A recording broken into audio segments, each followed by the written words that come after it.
मानो पिछली बार जब हम मिले थे तो मैंने एक सवाल किया था, मैं वहीं से शुरू करना चाह रहा था कि बहुत सारी पहचानें हैं आपकी, एक यायावर के रूप में, एक साहित्यकार के रूप में, एक फिल्मकार के रूप में, एक थिएटर आर्टिस्ट के रूप में। वो कौन सी पहचान है जो बहुत सहजता से आप अपने साथ जोड़े रखना चाहते हैं या चाहते हैं कि वो उस पहचान के साथ लोग मुझे याद रखें? नहीं, मैं ये तो कहते नहीं चाहता कि लोग कैसे भी याद रखें। इसका कोई औचित्य नहीं है मेरे जीवन में कि लोग कैसे याद रखते हैं। मुझे इस वक्त बहुत सारी चीज़ें करने में मज़ा आता है। चूँकि मैं बोर बहुत जल्दी हो जाता हूँ, तो अगर मैं सिर्फ, आप बोलेंगे कि मैं सिर्फ राइटर हूँ, तो मैं उसी दिन लिखना बंद कर दूंगा। अगर कहीं सिर्फ एक्टर हूँ, मैं वहीं एक्टिंग छोड़ दूंगा। तो ये ऐसी कोई वो नहीं है कि मैं एक फिल्म इंडस्ट्री को मैंने अपनी ज़िंदगी का एक बड़ा हिस्सा दिया तो मैं वो उसके वहाँ के लिए याद किया जाए। किताबें मेरे जाने के बाद जल जाए, मुझे कोई लेना देना नहीं है। भाई, चाचा, दीदी, दादी, फूआ, ताई, तमाम जो कैरेक्टर हैं वो बहुत सारे वो अभिनेताओं के हिस्से में आते हैं, और फिर उसका एक पैरेलल दूसरा हिस्सा होता है, वो स्टार होता है। वो हर प्रोजेक्ट में ये इतनी सारी चीज़ें, तो वो अभिनेता एक तरफ चलता है, स्टार एक तरफ चलता है, ये सारी चीज़ें। ऐसा क्यों नहीं होता? बहुत कम, मतलब इरफान जैसे लोग हैं, इक्का दुक्का अपवाद हैं, वो स्टार और ये जो सारे के सारे अभिनेता हैं ये एक साथ क्यों नहीं मिल पाते? वो अभिनेता ही स्टार क्यों नहीं हो पाते? आई थिंक कमर्शियल सिनेमा जो है ना, वो एक बड़ा अलग गेम है जी। वो जो है अभी खासतौर पे लिबरलाइजेशन के बाद तो जो है ना वो चलता है एडवर्टाइजिंग पे। तो बात यह है कि भाई एक नया बच्चा या बच्ची कोई लॉन्च होते हैं और उसके बाद उसके पास 4 ब्रांड्स आ जाते हैं। अब उन ब्रांड्स की रिस्पॉन्सिबिलिटी है अगले 4 साल तक उसको स्टार बनाए रखना, क्योंकि उनको अपना सामान भी बेचना है। जी। तो वो जो एक गेम है, तो आपको बार बार वही चेहरे आपको सड़कों पे, आपको अखबार में, आपको अपने स्क्रॉल करते हुए या कहीं पे भी आपको वही चेहरे बार बार दिखते रहते हैं। पर ज़्यादातर ऐसा रहता है कि उसमें बहुत कम होते हैं जो बड़े अच्छे अभिनेता होते हैं। आप दोनों लोग पहली बार मेरे ख्याल से साथ में आए हैं इस प्रोजेक्ट में, और तो इस पूरी प्रक्रिया के दौरान as an actor, as a colleague, आपने एक दूसरे से ऐसा कोई चीज़ जो सीखी हो एज एन एक्टर, अच्छी बुरी कुछ भी?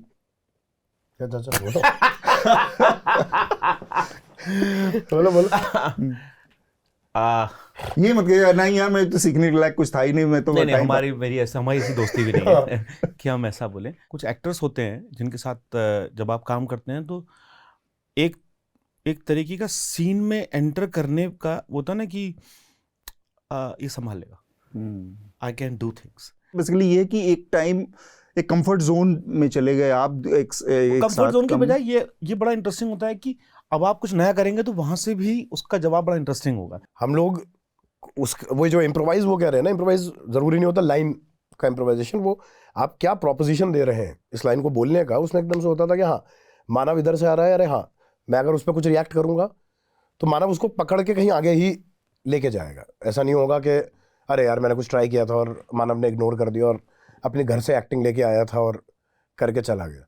कई एक्टर्स होते हैं जो अपने घर से एक्टिंग लेके आते हैं कि मैं तो यही करूंगा भाई, आपको जो करना करो, मैं तो ऐसे ही बोलने वाला हूँ। अच्छा, तैयारी के लिहाज से क्योंकि ये फिल्म बहुत सारे रियल कैरेक्टर्स के ऊपर है, हाँ, और बहुत सारे लोग अभी आसपास मौजूद हैं, वो देख रहे हैं, तो उस तैयारी के लिहाज से आप लोगों ने किस तरह की तैयारी की थी? मतलब जब ये स्क्रिप्ट आई थी और जब मुझे पता लगा कि ये संदीप के जीवन पे आधारित है शिरीष का कैरेक्टर, उसके शायद 1-1.5 साल में से उनकी डेथ हो गई। मेरा बड़ा इत्तेफाक हुआ, बड़ा अजीब था। तो मेरे दोस्त है, कश्मीर में रहता है, उसने अपने घर पे एक दिन छुट्टी वाले दिन शाम को पार्टी से रख ली है। अच्छा। तो उसने बोला 5-7 लोग आ रहे हैं, आप भी आ जाइए। हम पहुँच गए तो वहाँ पे एक साहब से मुलाकात हुई, हेलो हाय हो रहा था। उन्होंने बोला कि अरे मैं यूके से आया, मेरा फलाना था ढमकाना था, बाकी आपको मैं फिल्मों में देखता रहता हूँ, ये करते हैं वो करते हैं, यहाँ कैसे कश्मीर?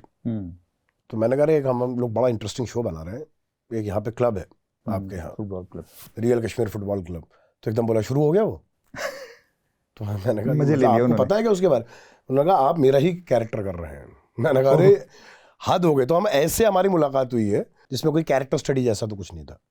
अच्छा, किसी कोई ऐसी तैयारी नहीं? ओके, हमको एक्चुअली बात करनी चाहिए, हमने बहुत डीपली कैरेक्टर स्टडी किया, हमने मिले, दोबारा लेते हैं, फिर हम कुछ कई दिन फिर से रिलीज होगी अब ये, कई दिन उनके साथ रहे, बजट बढ़ जाएगा, जवाब दे सकते और हैं। हमें दिक्कत आ रही थी क्योंकि जो मेरे वाले वो हैं वो लेफ्ट हैंडर हैं। तो मैंने फिर अपने आप को ट्रेन किया कि कैसे मैं चीजें जो हैं वो लेफ्ट हैंड से कर पाऊँ करूँगा। ताकि उसमें असली लगे। तो इट टुक मी 6 months। यार ये कब है ना? सीखोगे? यार ये अभी लेट बताया ना, ये बात आप बोलना देख था। लीजिए, ये इतनी ईमानदारी से बहुत कम जगह एक्टर बात करते हैं, तो इतनी ईमानदारी इसलिए, और ये अनकट ही जाएगा आप लोगों तक ताकि पता चले कि कितने ईमानदार लोगों से हम बातचीत करते नहीं, अगले इंटरव्यू में हैं। सीखना अगला खत्म। पड़ेगा। एकदम पेल देंगे हम ये सब बातें, बड़ी बड़ी बातें पेलना है, है ना? और कुछ बड़े बड़े शब्द भी, मोटिवेशन और ये सब भी हमको यूज करने हैं। हाँ, ठीक है। इस देश में क्रिकेट पर कुछ होता है तो ज़्यादा मज़ा आता है, क्रिकेट पे लोग देख लेते हैं, अपने आप भीड़ चली आती है, कहीं पे भी खड़े हो जाएं तो वो क्रिकेट, और वो भी कश्मीर का फुटबॉल।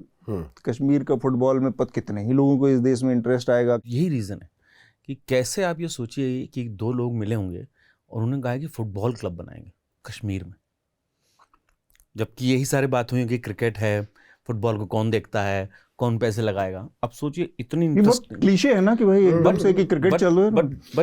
बट इन दो लोगों ने बनाया है, इट्स अ रियल स्टोरी। आप एक कश्मीरी हैं, आप एक कश्मीरी पंडित भी हैं, और फिर आप किसने कुछ चीज़ों को देखा है, और आज एक एक्टर के तौर पर उन्हीं चीज़ों को जीना, किसी किस्म का द्वंद्व, किसी किस्म का कन्फ्लिक्ट आता है दिमाग में कि यार ये जो कैरेक्टर है मैं इसको कर तो रहा हूँ, लेकिन ये एक्चुअली मेरे रियल लाइफ का भी हिस्सा कहीं ना कहीं मेरे से जुड़ता है। मैं त्रासदी नाम का नाटक करता हूँ, दिल्ली में करता हूँ, और मोस्टली लोग त्रासदी के बाद मुझसे मिलके बोलते हैं कि यार सॉरी फॉर योर लॉस, क्योंकि वो माँ की डेथ पे है, और मेरी माँ भी देख रही होती है वो नाटक। लेकिन कभी किसी को ये नहीं समझ में आता कि it's a craft of a writer that you feel that वो अपनी ही माँ की डेथ के बारे में बात कर रहा है। सिमिलरली कि ऐसा सीन और ऐसे कई सीन मैं कर चुका हूँ कि वो इट्स माई क्राफ्ट।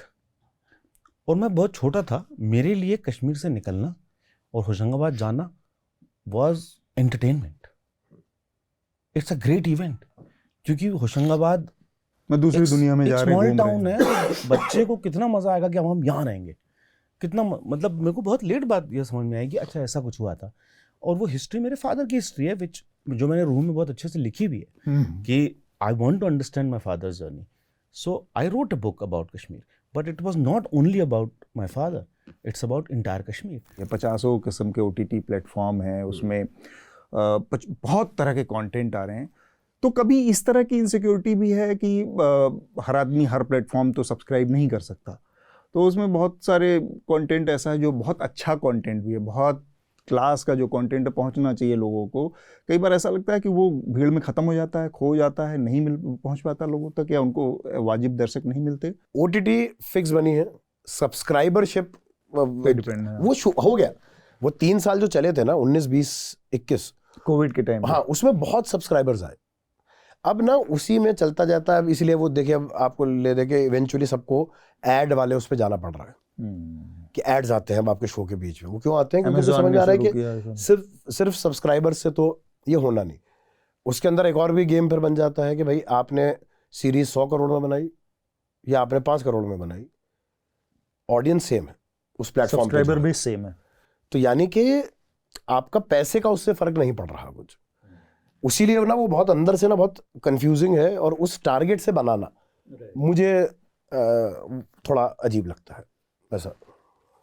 मुझे इसके बारे में जीरो इंटरेस्ट है, आइडिया भी नहीं है और इंटरेस्ट तो जीरो है। चले ना चले कोई फर्क ही नहीं पड़ता। हाल फिलहाल के टाइम में एक पैटर्न पूरा आया है, जो कि बहुत सारी फाइल्स आई हैं फिल्मों की, कश्मीर फाइल, केरल फाइल, अलग अलग फाइल्स हैं। ये जो पॉलिटिकल फिल्में हैं, प्रोपेगेंडा फिल्में हैं, जो इनको लेकर उस पर मैं आप लोगों की राय थोड़ा जाना चाह रहा हूँ। मतलब मैंने तो देखी नहीं है कोई फिल्म, तो मेरी सीधा टिप्पणी करने का कोई मतलब है नहीं, क्योंकि मैं जेन्युइनली नहीं देखता हूँ फिल्में, ना मुझे सिनेमा हॉल जाने का शौक है। जिशान, गाली बकने के लिए मैं जाके पैसे देके फिल्म नहीं देख सकता। सेम चीज़, मैं सब्सक्रिप्शन ले चुका हूँ, पर मैं आपके व्यूज़ नहीं बढ़ाऊंगा यहाँ बैठ के, तो मैंने नहीं देखी इनमें से कोई भी फिल्म। मैं जिन फिल्मों के बारे में ज़्यादा कंसर्न रहूँगा वो होती हैं जो सॉफ्ट प्रोपेगेंडा फैलाती है, जो आपको ये बोलती है कि नहीं नहीं सब ठीक ही है, पर बीच में ना एक हल्का सा अपना गेम करके, और एक टोकनिज्म जिसे कहते हैं कि आप माइनॉरिटी के किसी कैरेक्टर को ना एक टोकन सा दे दिया कि नहीं नहीं ऐसा नहीं है, इनमें भी अच्छे लोग होते हैं, राइट, एक हमने कैरेक्टर डाल दिया जो अच्छी बात करेगा, ठीक बात, बाकी सब करप्ट है। उन फिल्मों पे कभी मेरा मानना है बात होनी चाहिए। जैसे अब मैं गलत भी हो सकता हूँ, ये मेरा अपना ऑब्जर्वेशन, जैसे मैं जब बारामूला देख रहा था तो उसमें एक छोटी सी बच्ची है जो इशारा करती है उस घर में कि इस घर में कौन लोग रहते हैं, मुस्लिम बच्ची है। और मेरे ख्याल से ये बहुत बड़ा स्टीरियोटाइपिंग है कि वहाँ पर जो 7 साल की मुस्लिम बच्ची भी है उसकी भी स्टीरियोटाइपिंग इस तरह से हो रही है कि वो कम्युनल है या वो पहचानती है हिंदू मुसलमान का अंतर और फिर अपना पक्ष चुन रही है वहाँ पे। ये चीज़ मेरे ख्याल से उसी दायरे में आता है जिस सॉफ्ट उसकी बात कर रहा हूँ। आई माइट बी रॉन्ग, आप लोगों की कोई राय इसमें या ऐसा, या दिस जस्ट? मैंने देखी नहीं। हाँ, मैंने भी देखी नहीं है, आप ही की फिल्म है ना? बट मैंने देखी नहीं है।